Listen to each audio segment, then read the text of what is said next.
कहानी का नाम 13वां कमरा।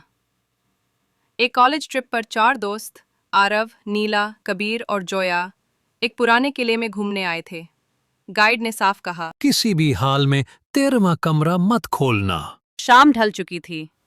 सब घूम फिर कर बाहर निकलने लगे, लेकिन नीला को एक पुराना दरवाजा दिखा। उस पर फेडेड वर्ड्स थे, रूम नंबर 13। उसने बाकी दोस्तों से कहा, चलो बस एक नजर डालते हैं। और दरवाजा खोल दिया। अंदर बहुत अजीब ठंडक थी, जैसे हवा नहीं चल रही हो, और जमीन पर एक पुराना संगीत डिब्बा पड़ा था। नीला ने जैसे ही उसे छुआ, वो अपने आप बजने लगा, लेकिन उसमें से इंसानी चीख की आवाजें आ रही थीं। अचानक पीछे से दरवाजा बंद हो गया। सब डर गए। अंधेरे में सिर्फ एक लाल रोशनी दिखी, और दीवार पर एक लाइन उभर आई। 4 आए थे, 3 ही जाएंगे। जैसे ही सबने पीछे मुड़कर देखा, जोया गायब थी। उसकी चीख बहुत दूर से सुनाई दी, जैसे किसी कुएं के अंदर से।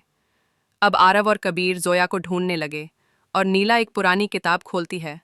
उसमें लिखा था, जो इस कमरे में आए उनके भूत यहीं कैद रह जाते हैं। कबीर को एक शीशे में जोया दिखती है, लेकिन वो जोया नहीं थी।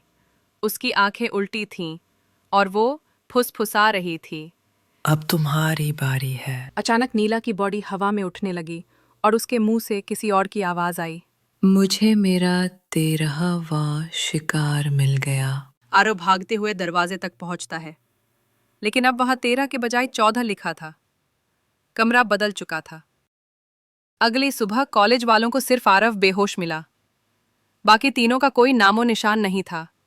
सीसीटीवी फुटेज में सिर्फ आरव दिख रहा था, अकेला, लेकिन पीछे एक परछाई साफ दिख रही थी, जो 13वें कमरे से अब बाहर आ चुकी है। 6 महीने बाद आरव अब ठीक तो था, लेकिन खामोश और डर के साए में जी रहा था।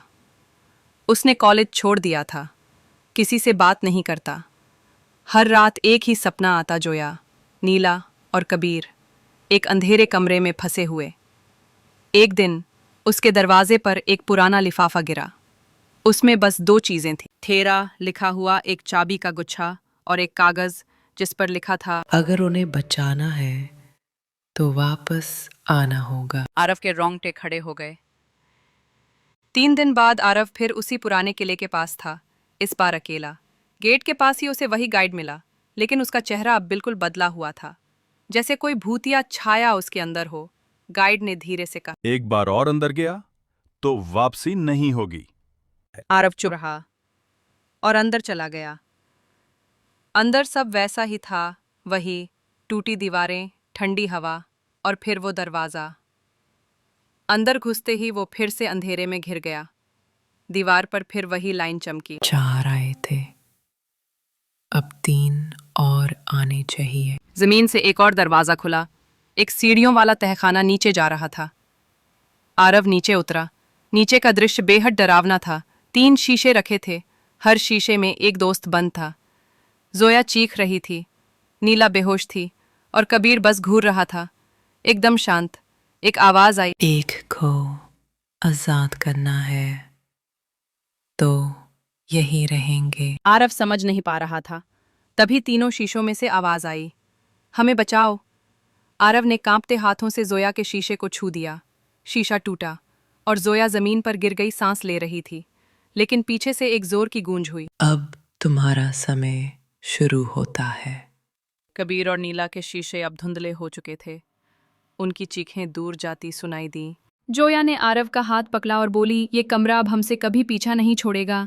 पीछे दीवार पर फिर लिखा था, अब 2 बाहर आए हैं और 2 अंदर रह गए हैं। अगली सुबह जंगल के पास एक गार्ड को 2 लोग बेहोश मिले, आरव और जोया, लेकिन रिपोर्ट में सिर्फ आरव का नाम दर्ज हुआ।